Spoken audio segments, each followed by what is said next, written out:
to really get any good results. Okay, let's go back to the calls. We'll pick it up by going to who's been on hold for so long? Wildcard line, you're on the air. Hi there.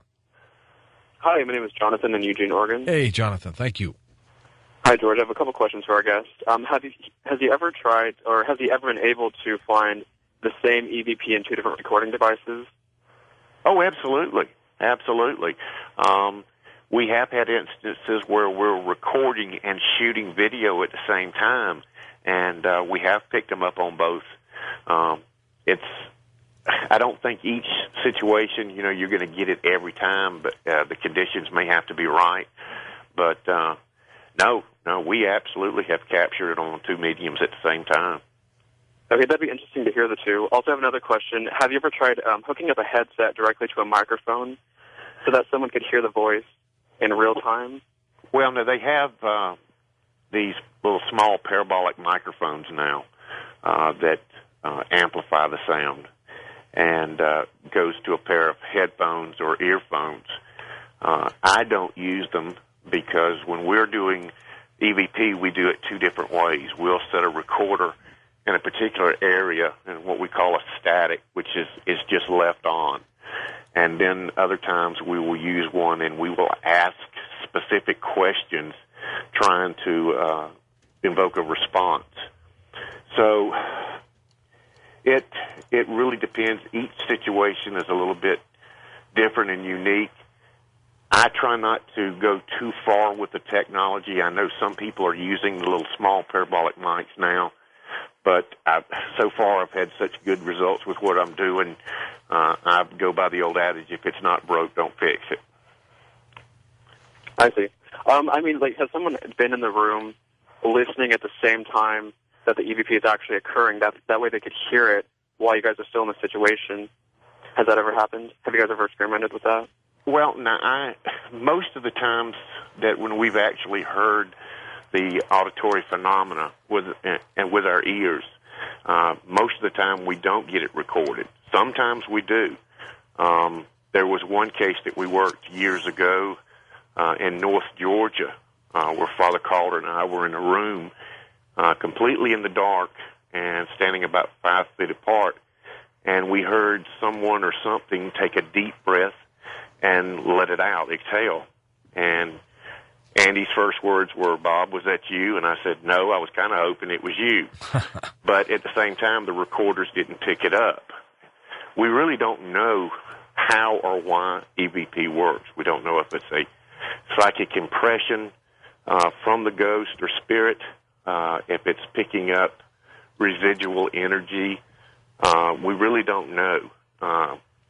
It's EVP, even though it's been around for a long time, people are still trying to come to grips with the best way to do it and how it works.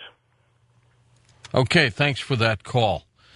When you are on an assignment and you've got your equipment out and everything else, have you ever physically seen anything, regardless of what cameras or tape recorders pick up? Oh, absolutely. Yeah. Probably, other than the first experience I had with an apparition, last year, one of my teammates and I, Jason Lewis and I, were at the Waverly Sanitarium. We were up there for a week for an event. And on the first night, after we had set up our equipment, we were in the old cafeteria area on the second floor. And there had been a crowd of people around. Chris Moon was there with the box. Mm-hmm. And after a few minutes, the crowd kind of ambled down the hallway, and Jason and I stood there and by ourselves. And about 15, 20 feet in front of us, we saw a woman walk out of a door. And she stopped and she looked at us and then turned around and went back in the door. And we went running after it and got into the room. And, of course, Jason went to the left, I went to the right, but there was no other doorways or exits, and there was nobody there. That was one of those times where we wished it had been picked up by video. The fortunate thing is that we both saw the same thing at the same time. Okay, next up, let's go to our next wild card line. You're on Coast to Coast. Welcome to the program. Hi there. Hello. Yes, go ahead, please. Yeah, I was kind of curious about how many people claiming, people are so quick to claim that places are haunted. I believe in spirits. I believe in the Bible, so I pretty much have to. The two kind of go together. But I've been working as an after-hours security guard for about 12 years at two hospitals and a university. They have had a lot of dark and creepy places and whatever, and I've heard so many people claim that these places were haunted, but I've never seen a thing, which would lead me to believe it. But I would imagine, that's just me. You probably get hundreds or, or more times the claims I get. I just can't imagine how many you have to, go through, and how do you sift through all that? Well, one of the first things that we do is we try to ascertain what the person is seeing and what their motive is behind it. Is it something that's frightening them? Is it something they're trying to prove to where, especially if it's a historical location, it may add a little bit more air of mystery to it. So, we do the questioning, and then a lot of times we'll send somebody out to do an initial mini investigation. One thing that we have noticed over the years is that men are not very open to the idea of ghosts. Women and children are a lot more perceptive, probably because they are more in touch with their emotions and their spiritual side, where men are taught to be analytical and logical and think things through. A lot of times people will tell us about an incident that happened and they've misperceived, natural phenomena. I get a lot of that, too. Yeah. And let's face it, there are a lot of people that unexplained noises and things that go bump in the night, their first thought is that it's the ghost.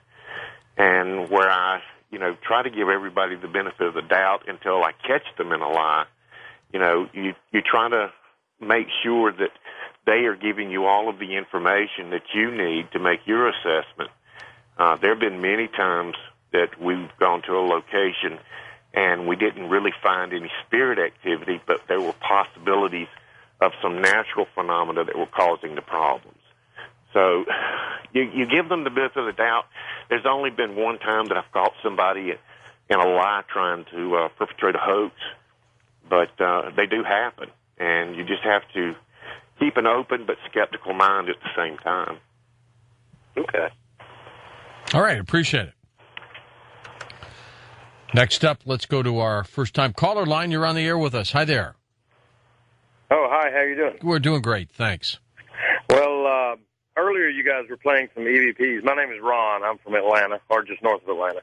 You were playing some EVPs from a house, and I was actually at that investigation and had an altercation with this malevolent in the house. And Bob knows me. Hi, Bob. Hey, Ron. This is Ron McClellan. He's the producer and director of the documentary that we've been working on. Okay. The Seekers. And Ron has jumped in there with us. I think prior to this project, he had experienced some personal things in his life, but he had never really gotten down to the nitty-gritty like we do. So he's primarily worked in motion pictures of the horror genre, and we decided we wanted to try to put something together that showed the real story behind an investigation. And for some reason, Ron seems to attract a lot of activity, and they seem to focus on him a lot of nights. Well, I was actually, me and one of the psychics that were there went into the attic to take the IR camera up there and walk around and let her do her thing. And I was in the middle of the room, nothing around me. And all of a sudden I felt this really hard scratch on my arm. And it just, it really scared me. So I said, we need to get out of here. We need to get out of here. And the psychic immediately said, what, did you get scratched? And I'm like, yeah, I think so. We went downstairs. There was blood on my arm. Well, we were kind of talking about it, and they were filming it. And the homeowner came out and said, try to keep it down a little bit. My little boy's asleep, and I don't want him to get scared if he hears you. Sure. And I said, I'm sorry. Well, when we went back and reviewed the video,